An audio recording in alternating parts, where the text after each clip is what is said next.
তো পাঞ্জাব কিংস কাদেরকে টার্গেট করতে পারে? আমরা এই বছর দেখেছি মেন দুটো প্লেয়ার কিন্তু প্লেইং 11-এ খেলা কিন্তু প্লেয়ার পাঞ্জাব কিংস এই বছর রিলিজ করে দিয়েছে। তাহলে তাদের প্লেইং 11-এ কেমন এফেক্ট পড়ছে এবং তাদের টিম পরপর কেমন সাজানো যেতে পারে যদি প্লেইং 11-এর কথা বলা হয়, আর কার কমতি আছে টিমের মধ্যে, প্লাস হচ্ছে কাকে টার্গেট করতে পারে, কোন প্লেয়ার কোন স্লটের জন্য তাদেরকে দরকার, আমরা এই ভিডিওতে এটা নিয়ে আলোচনা করব। আর আরেকটা টপিকের কথা যদি বলা হয় সেটা হচ্ছে অ্যাশেসের ভাই প্রথম দিন হয়ে গেছে, যেই ম্যাচ হয়েছে অবাক করা, মানে স্কোর কার্ড অবাক করা, প্রত্যেকটা প্লেয়ারের পারফরমেন্স বেরিয়ে এসছে।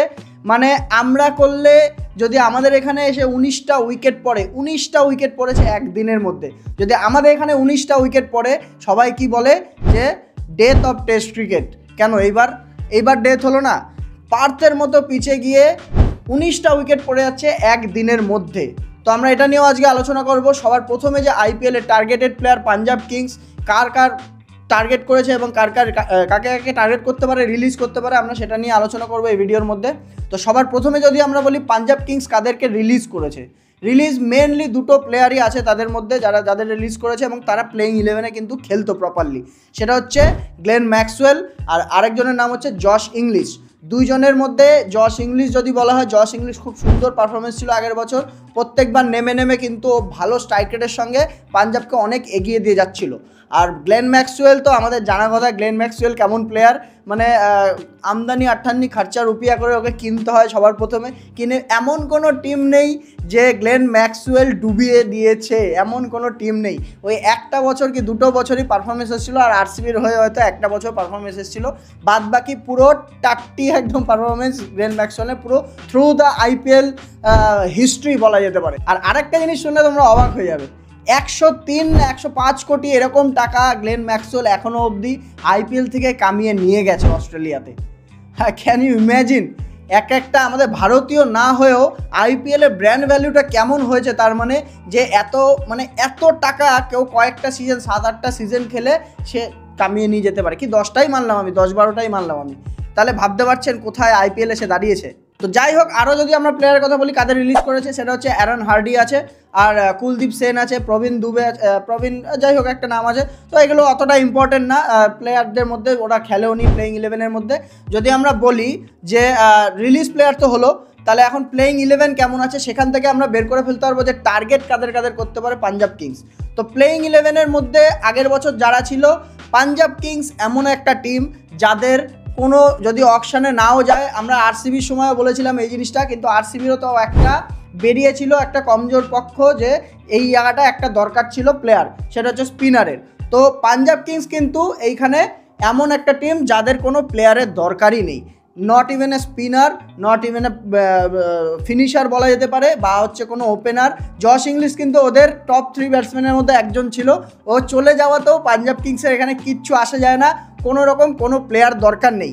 কিন্তু তাও আমরা প্লেইং 11 বানাবো এখান থেকে ব্যাকআপের জন্য হোক বা 12 নম্বর প্লেয়ারের জন্য, মানে যেটা ইম্প্যাক্ট প্লেয়ার হিসাবে আসে আর কি, সেটার জন্য যদি বলা হয় একটা প্লেয়ার বা দুটো প্লেয়ার এরকম দরকার হতে পারে। তো এই বছর আমরা দেখে নিই আগের বছর প্লেইং 11 কেমন ছিল, সেই হিসাবে এই বছরের প্লেইং 11টাও বানাই, তাহলে ওখান থেকে আমরা বের করে নিতে পারবো যে কাকে লাগবে।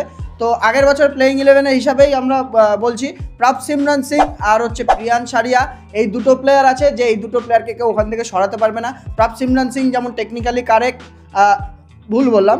প্রিয়ান সারিয়া যেমন টেকনিক্যালি কারেক্ট, আর প্রভসিমরন সিং কিন্তু দুজনকে পুরোপুরি কমপ্লিমেন্ট করে এবং ব্যালেন্স করে কিন্তু একটা ওপেনিং একটা ব্লাস্ট স্টার্ট দেয়। গত বছর কিন্তু টপ 3 টিমের মধ্যে ছিল যা পাওয়ার প্লেতে সবথেকে বেশি রান করেছিল। আমরা প্রিয়ান সারিয়া সেঞ্চুরি দেখতে পেরেছি, প্রভসিমরনও কিন্তু আগে সেঞ্চুরি আমরা দেখেছি। তো এই দুজন তো কনফার্ম হয়ে গেল। গত বছর 3 নম্বরে বা ওপেনিংয়ে খেলতে হচ্ছে জশ ইংলিশ, তো এই বছর যেহেতু সে নেই, শ্রেয়াস আয়ার যে আসল তার কাজ, আসল যার জায়গা, শ্রেয়াস আয়ার কিন্তু 3 নম্বর জায়গা পেয়ে যাবে। গত বছর স্যাক্রিফাইস করে দিচ্ছিল, 3 নম্বরে কিন্তু শ্রেয়াস আয়ার নামতে পারে। শ্রেয়াস আয়ারের মধ্যে আমরা হিউজ পরিবর্তন দেখেছি, শ্রেয়াস আয়ারের স্ট্রাইক রেট বেড়ে গেছে, ক্যাপ্টেন্সি পাওয়ার পরে মানে কলকাতা থেকে বেরিয়ে পর টুকরাকে মেরা প্লেয়ার টাইপের কেস হয়ে গেছিলো আর কি, পুরো আইএএস অফিসারের মতো ক্যাপ্টেন হয়ে ফাইনাল অবধি পৌঁছে নিয়ে গেছে পাঞ্জাব কিংস। কিন্তু এমন একটা মানে সিচুয়েশান ছিল যে গত বছর পাঞ্জাব কিংস নিজের জন্য হারেনি, গত বছর আরসিবির লাকের জন্য আরসিবি উঠে গেছে ফাইনাল জিতে গেছে। তো যাই হোক 3 নম্বরে শ্রেয়াস আয়ার যদি আমরা বলি, আর 4 নম্বরে যদি আসে এখানে একটা প্লেয়ারকে আন্ডার ইউটিলাইজ হয়েছে গত বছর, সেটা আমি মনে করি সেটা হচ্ছে নেহাল ভাদেরা কিন্তু একজন ভালো লং টার্ম ইনিংস খেলার মতো প্লেয়ার, যে বড় ইনিংস খেলে শেষ অবধি নিয়ে যেতে পারে, সেটা হচ্ছে নেহাল ভাদেরা। আমি এই বছর 4 নম্বরে রাখবো। এবার ডিপেন্ড করছে এটা তার 5 নম্বরের উপর, এটা সাফল করা যেতে পারে যে 4 নম্বরটা 5 নম্বরটা 4। গত বছর 5 নম্বরে খেলেছিল নেহাল ভাদেরা। তো 4 নম্বরে যদি আমরা বলি 4 নম্বরে তো বললাম নেহাল ভাদেরা। 5 নম্বরে কিন্তু দুটো এখানে প্লেয়ার আছে প্রায় একই ক্যালিবারের প্লেয়ার, এদেরকে মধ্যে যে কোনো একজন খেলবে। এক হচ্ছে আজমাতুল্লাহ উমারজাই, যেটা আমরা গত বছর খেলতে দেখেছি। আরেকটা প্লেয়ারকে গত বছর আমরা সেভাবে খেলতে দেখিনি, সেটা হচ্ছে মিচেল ওভেন, যেটা হচ্ছে অস্ট্রেলিয়ান প্লেয়ার। মনে আছে যারা অস্ট্রেলিয়া সিরিজ দেখেছিলেন, মিচেল ওভেন এসে কিন্তু লাস্টের দিকে ভালো স্ট্রাইক রেটে খেলে গেছে। তো মিচেল ওভেনকে জানাই যায় এইভাবে যে টি20 প্লেয়ার একজন, মিচেল ওভেনের স্ট্রাইক রেটও খুব বেশি। আর ওইদিকে আজমাতুল্লাহ উমারজাই একজন প্লেয়ার আছে যে অলরাউন্ডার, দুজনেই কিন্তু অলরাউন্ডার, দুজনে ফাস্ট বোলিং অলরাউন্ডার, দুজনে কিন্তু খুব সুন্দর একটা অপশান দেয় আর হচ্ছে টিমকে ব্যালেন্স করতে পারে, মোদ্দা কথা হচ্ছে।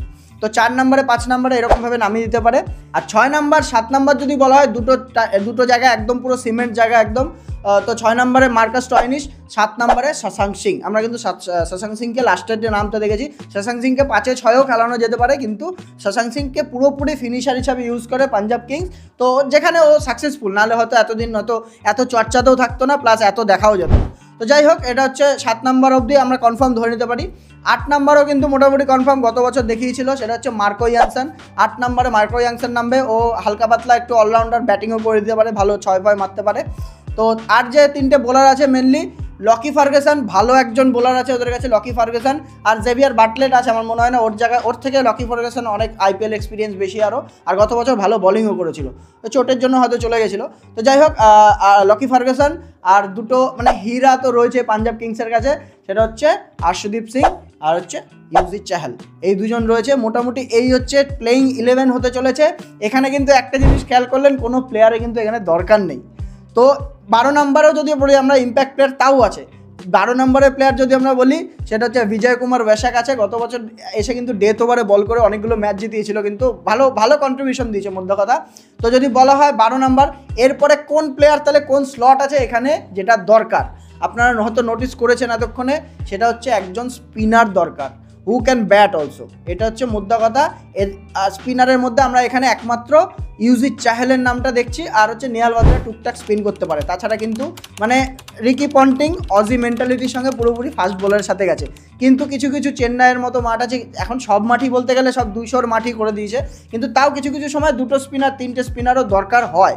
তো এখানে টার্গেট কাদের করতে পারে পাঞ্জাব কিংসের টার্গেট যদি আমরা বলি, একটা অল্প কিছু স্পিনার যারা বাকি আছে আইপিএলে এখন, মানে মিনি অকশনে আসতে চলেছে 2026-এ, সেরকম কোনো অপশান নেইও পাঞ্জাব কিংসের কাছে। তো আমরা তার মধ্যেও যদি বলি, কিছু বাতিল প্লেয়ার আছে, মানে আমরা যাদেরকে অত কনসিডারও করছি না অন্যান্য টিমের জন্য, পাঞ্জাব কিংস কিন্তু তাদেরকে দরকার। যেমন হচ্ছে মঈন আলী একটা প্লেয়ার। আর তার আগে বলে দিই, মেন যে বোলার আছে রবি বিষ্ণই, ঠিক আছে, একে পাবে না, কারণ হচ্ছে ওদের কাছে পাস বাকি আছে মাত্র 11 কোটি সামথিং এরকম বাকি আছে, 12 কোটি ধরে চললাম আমরা। 12 কোটিতে ওদের আর দুটো ওভারসিজ স্লটও ফাঁকা আছে। আমার মনে হয় না এর মধ্যে রবি বিষ্ণয়কে নিতে পারবে। রবি বিষ্ণয় কিন্তু সব থেকে দামি প্লেয়ার হতে চলে 2026-এর মিনি অকশনে, দামি প্লেয়ার না, দামি বোলার আর কি মোদ্দা কথা। তো যাই হোক, মঈন আলী একটা প্লেয়ার আছে, যে হচ্ছে 4 নম্বরে, যেই মাঠে ফাস্ট বোলিং আমার দরকার নেই, আমি ওমারজাইকে বসিয়ে দিয়ে বা হচ্ছে মিচেল ওয়েনকে বসিয়ে দিয়ে মঈন আলীকে খেলাতে পারবো। 6-7 নম্বরে ব্যাটিং করাতে পারবো, প্লাস হচ্ছে একটা স্পিনিং, তোর Yuzvendra Chahal leg spinner, Moeen Ali off spinner, এরকম একটা অপশানও আমরা পেয়ে যাই। তো এই একটা অপশান গেল। আরেকটা আছে, সেটা হচ্ছে লিভিংস্টোন কিন্তু ছেড়ে দিয়েছে আরসিবি। লিভিংস্টোন এমন একটা প্লেয়ার, পাঞ্জাবে আগে আমরা খেলতেও দেখেছি। আর হচ্ছে লিভিংস্টোন একজন এমন প্লেয়ার যে এসে সেম মঈন আলীর মতো তোমাকে ব্যালেন্স দিতে পারে, আইপিএলের এক্সপিরিয়েন্স আছে, 5 নম্বরে 6 নম্বরে খেলতেও পারবে, ঠিক আছে, ওখানে একটা অফ স্পিনও দিতে পারে, ও তো লেগ স্পিন অফ স্পিন দুটোই করতে পারে। তো লিভিংস্টোন আরেকটা প্লেয়ার পাঞ্জাব কিংস টার্গেট করতে পারে।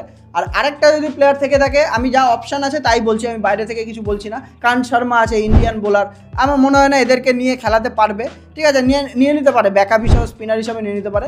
আর আরেকটা প্লেয়ার যেটা হচ্ছে রচিন রবীন্দ্র। রচিন রবীন্দ্র কিন্তু ওর স্টেক পড়ে গেছে অনেকটা, ও কিন্তু কম দামে পেয়ে যেতে পারে রচিন রবীন্দ্রকে। তো আপার দিয়ে ওটা 4 নম্বরে যদি খেলাতে চায় খেলাতেও পারে ওকে, যেই মাঠে আর কি স্পিন দরকার আর কি। আর রচিন আমার মনে হয় না নেবে, কারণ হচ্ছে ও স্পিন, এখানে বোলার দরকার হু ক্যান ব্যাট।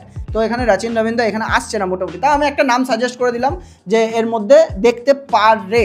তো ম্যাক্সওয়েলের জায়গাটা ফিল করার জন্য এখানে এই 2-3টে অপশানই রয়েছে, যদি পায় তো ভালো, আর না হলে যা টিম আছে যথেষ্ট ভালো টিম আছে। আমাদের পাঞ্জাবকে ভেবে চলতে হবে যে আমরা ফাস্ট বোলিং খেলাবো, ফাস্ট বোলিংয়ে আমরা ওইভাবেই এই টিম নিয়েই আমরা এগোবো। তো ওদের কনফিডেন্স আগের বছরের নিশ্চয়ই আছে। ফাইনাল হেরে গেছিলো ঠিকই, কিন্তু পাঞ্জাব কিংস রিকি পন্টিং আসাতে কিন্তু শ্রেয়াস আয়ার আর রিকি পন্টিংয়ের জোড়ি কিন্তু একদম বাওয়াল জোড়ি, আর এসে প্রথমবারই ফাইনালে পৌঁছে দিয়েছে।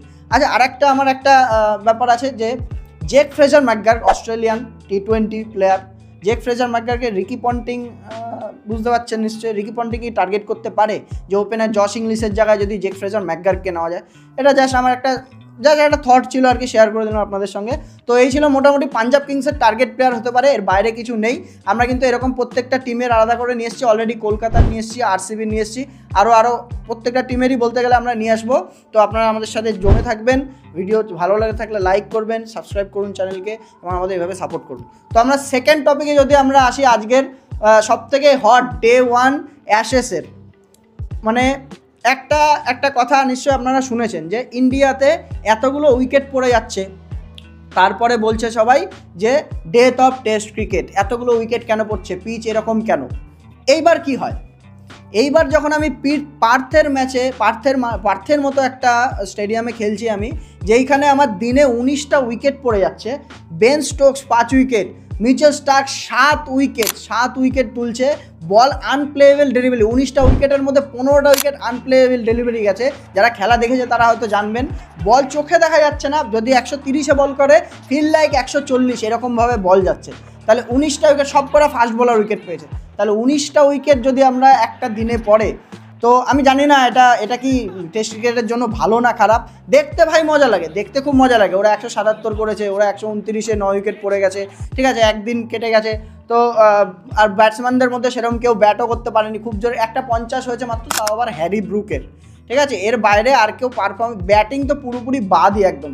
আমার সেই ইন্ডিয়া সাউথ আফ্রিকার ম্যাচের মতোই মানে দেখা যাচ্ছে। ইডেনের তো এত সবাই বদনাম করলো, এবার পার্থের কি সবাই বদনাম করবে? আমার প্রশ্নটা ওইটাই এখানে। সত্যি কথা বলতে এই ম্যাচগুলো দেখতে ভালো লাগে, কিন্তু ক্রিকেটের জন্য এই জিনিসটা খুব একটা ভালো না, কারণ 2-3 দিনে টেস্ট ক্রিকেট শেষ হয়ে যায়। যদি টেস্ট ক্রিকেটের এখনও ফ্যানরা, যদি আসল ফ্যানরা থেকে থাকে, তাহলে বলবে তারা যে মিনিমাম 4-5 দিন না গেলে টেস্ট ক্রিকেট দেখে মজা হয় না, যেটা ইংল্যান্ড সিরিজে হয়েছিল। তো যাই হোক, আজকে এখানে র্যাপ আপ করছি।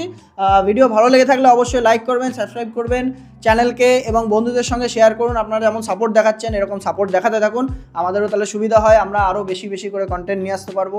এবং আজকের মতো এইটুকুই, বাই। আর হ্যাঁ, আমার যে পার্টনার থাকে তার আমাশা হয়েছে, আজকের মতো ছেড়ে দিন।